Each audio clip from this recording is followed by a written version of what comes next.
Ave Maria, cheia de graça, o Senhor é convosco. Bendita sois vós das mulheres, bendito é o fruto do vosso ventre, Jesus. Santa Maria, Mãe de Deus, rogai por nós pecadores, agora e na hora de nossa morte. Amém. São Padre Pio, intercedei por nós. Olá, caríssimo, paz e bem. Que bênção ter você conosco. Sou eu, missionário católico, deficiente visual, o Enio Viana.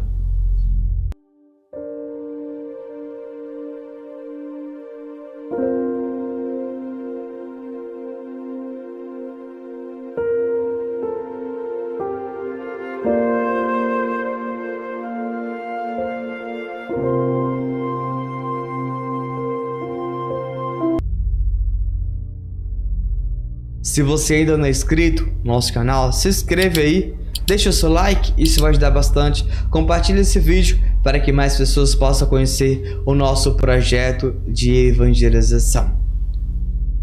Ame Jesus.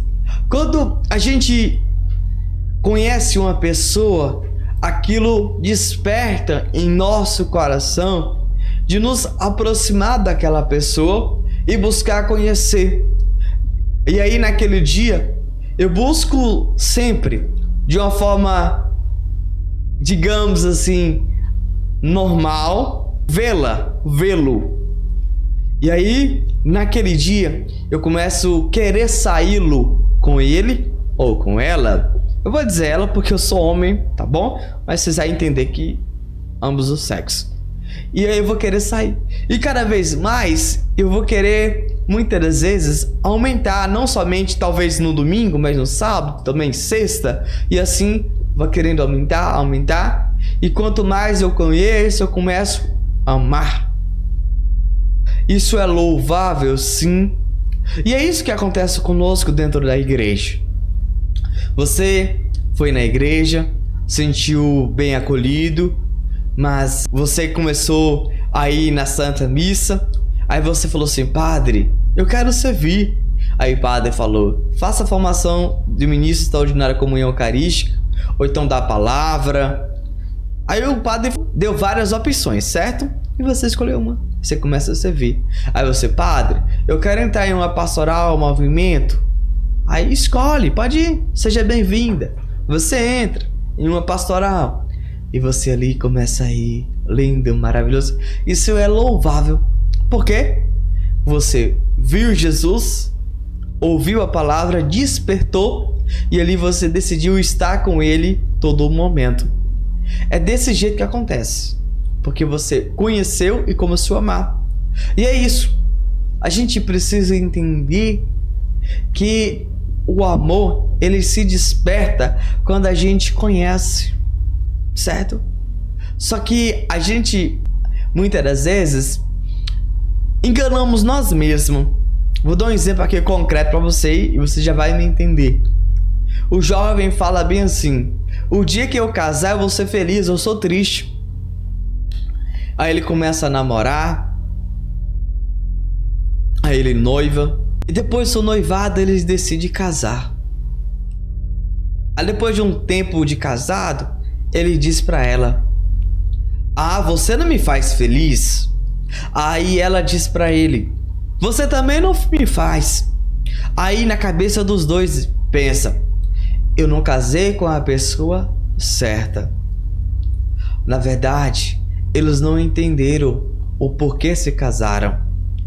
É por isso que a gente precisa entender que casaram para santificar um ao outro. E é isso que a gente precisa entender.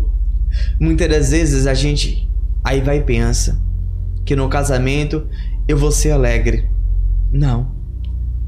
Já conversei com diversos padres e na verdade, de fato, isso acontece. Também os padres se sentem só. Também o padre se sente triste. Isso é normal, nós temos um vazio em nosso coração. Todo ser humano. A viúva tem isso, o jovem tem isso, todo mundo. Exatamente. Mas muitas das vezes a gente busca uma coisa. Aí você vê um jovem falando assim: ah, quando eu estiver trabalhando, agora eu não vou ser triste. Aí ele começa a trabalhar e ele percebe que a tristeza ainda bate no peito. Aí ele diz: eu vou viajar para que eu não fique muito triste, para que eu seja feliz. Aí ele viaja. Aí depois de um certo tempo que ele chegou de viagem, a tristeza bate no peito dele. Então nós muitas das vezes achamos que locais, pessoas vai tirar a nossa tristeza do nosso peito, do nosso coração. Não, não vai tirar, porque isso é normal do ser humano. O que eu quero dizer para vocês? Nós muitas das vezes buscamos preencher aquilo, digamos entre aspas, um passeio, um trabalho, uma faculdade, o casamento, que vai preencher o nosso vazio. Não vai. Vai trazer uma alegria naquele momento? Sim. É claro que dentro do casamento tem suas alegrias, viu? Não estou dizendo que no casamento só tem coisa ruim. Não estou dizendo isso, não. Estou dizendo que você sente tristeza também. E no celibato também. Sente alegria? Claro que sente. Mas também sente a solidão. No trabalho, claro que tem alegria por exercer a sua profissão, aquilo que fez uma formação. Claro que sente. É claro que quando você visita um determinado lugar, você se sente feliz, porque você foi para um lugar onde se sente feliz.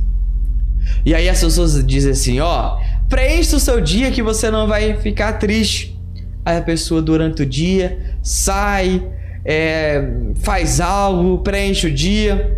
E aí quando chega a noite, que ela cabeceia no travesseiro, a tristeza chega.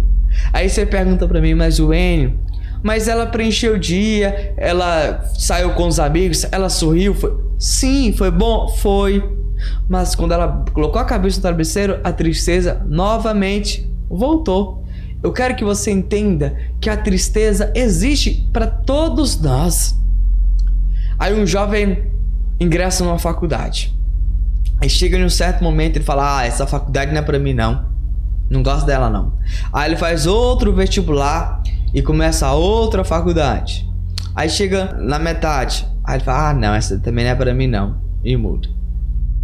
Querido, o que eu quero dizer é você encarar o que você está vivendo, encarar o que você está passando e entender que a sua felicidade não está naquilo que você vive, mas ela está dentro do seu coração. É Jesus. Exatamente. Porque mesmo no convívio com os seus pais, com o seu cônjuge, no seu trabalho, na rua, dentro da igreja, vai haver um conflito. E aí você fala, então eu vou largar meu cônjuge, eu vou mandar meu filho embora de casa, não volto na igreja, não converso com mais meu amigo. Não, é perdoar e amar. E esse é o segredo. E a gente muitas vezes não entende isso. Eu sei que no início, agora que você está passando, para você é difícil. E é difícil mesmo. E é por isso que você precisa lutar. Para que você ame Jesus. Até para amar Jesus, se eu disser para você que é fácil, não é. Mas eu quero dizer uma coisa. O segredo para permanecer o casamento é Jesus. Porque quando o casal reúne para rezar, aí eles percebem que o sentido do casamento, ambos, é santificar. Quando os pais rezam com os filhos, eles percebem que o sentido dos filhos é criar para Deus. Eles percebem que quando eles no trabalho, eles levam Jesus, tem Jesus no trabalho, eles percebem que aquele trabalho Deus deu para que eles se mantenham vivos, para que eles se alimentem. Aí o jovem percebe que Deus abre as portas, tanto do trabalho, da faculdade, foi para que eles adquiram conhecimento, para que logo uns dias adiante possam ingressar em um emprego. E é por isso que a gente precisa ter Jesus em tudo que a gente faz. Exatamente. Isso que é o maravilhoso, é o lindo, que a gente precisa entender que sem Jesus nada a gente consegue, nada a gente poderá fazer. E o dia que você, e tanto eu, missionário, aprender que a nossa centralidade é Jesus, a gente vai parar de olhar para o nosso cônjuge e dizer, você não me fez feliz. Você não vai olhar para o seu amigo e vai dizer, você não me fez feliz, então eu não quero mais ser seu amigo. Não. Você vai olhar para ele e fala, eu te amo, te perdoo e agora eu quero te ajudar. Mas é claro, Se ele aceitar, ajuda. É claro que a primeira coisa é rezar por ele, é rezar por ela. Mas se ele aceitar, dê bons conselhos. Peça a ele para que ele possa ouvir e praticar. Isso é a coisa mais linda e mais bela que cada um de nós precisamos entender. Mas isso você só vai conseguir a perseverança com Jesus. Aí você pode dizer, e muitas pessoas falam assim: Enio, mas durante o dia eu consigo dar os meus passos sozinhos? Sim, consegue. Mas progredir sem Jesus, crescer, consegue não. Você já ouviu falar muitas das vezes pessoas muito bem financeiramente, e aí você vê que elas não andam bem. Você vê que muitas das vezes as empresas vão à falência. Você vê que muitos casamentos acabam não progredindo no casamento. Por quê? Porque falta Jesus. A alegria verdadeira é Jesus, não é a pessoa. E é por isso que você, tanto eu, precisamos perseverar na presença de Deus. Pedir a Deus cada vez mais que a gente o ame. E esse amor, de fato, está em nosso coração. Eu não estou aqui dizendo que você não deve procurar descansar. Eu não estou dizendo que você não pode procurar o cônjuge e ter muitos filhos. Claro que deve. É a sua vocação ao matrimônio, case. É a tua vocação à ordem, viva a tua vocação. Você quer fazer uma faculdade de... Eu não vou dar exemplos não, para que você não pense que eu estou direcionando você a fazer essa faculdade. Mas faça, certo? Você quer viajar? Viaje. Mas o que eu preciso e eu vou dizer para você: não tire Jesus de tudo que você está fazendo. Exatamente. Ele precisa ser o centro da sua vida. Mesmo que você muitas das vezes não sinta a presença de Deus, mas não deixe de amar, não deixe de perdoar. Essa é a coisa essencial para cada um de nós. Você muitas das vezes, durante da sua vida, você já chorou e perguntou para Deus: mas por que lágrimas rolam em minha face? E eu quero responder para você. O próprio Jesus chorou porque ele também foi homem. Ele sentiu essa vontade de chorar. Sim, na morte do seu amigo Lázaro, Jesus chorou. E você percebe que mesmo aquele povo que estava na sinagoga condenou Jesus, apontou, crucificou. Mas Jesus também, entenda a coisa, amou todos. É por isso que eu quero dizer para vocês uma coisa: não faça distinção de pessoas. Ame. É uma luta, sim. Mas que recompensa teremos de amar somente aquele que nos ama? Então, ame também os seus inimigos. Ame também aqueles que te caluniam. Ame também aqueles que te condenam. Exatamente. Mas além de amar, reze. Exatamente, reze muito. E aí você vai entender o sentido da nossa fé. E aí você vai entender: então a partir de hoje eu não quero mais sair da igreja católica. Eu não preciso sair porque Jesus está aqui. E o próprio Jesus nos ensinou através do evangelho. Exatamente, aí você vai entender o sentido. Você vai entender: eu não preciso ser acolhido na igreja pelo padre, pelo missionário. É claro que se for possível, é bom. Mas se caso isso não aconteça, não se preocupe. Jesus te acolhe. E você precisa lembrar que o padre também é ser humano, tá bom? Não julgue o padre, porque também ele passa por momentos difíceis. Como eu disse, ele também tem a sua solidão e a sua tristeza.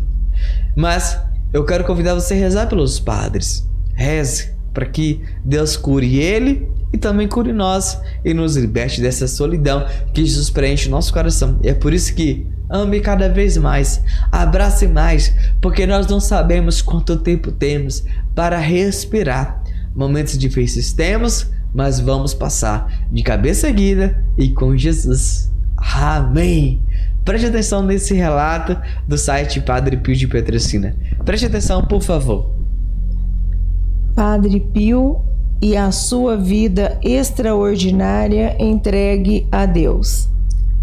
O Padre Pio, mestre de espiritualidade, formado na escola dirigido por Jesus, por Maria e pelos anjos, desenvolveu um método de guia espiritual que hoje é da maior urgência e atualidade, enquanto, com a sua vida, é prova do poder da graça divina diante de todo o mundo, apesar da confusão, das trevas e da depravação.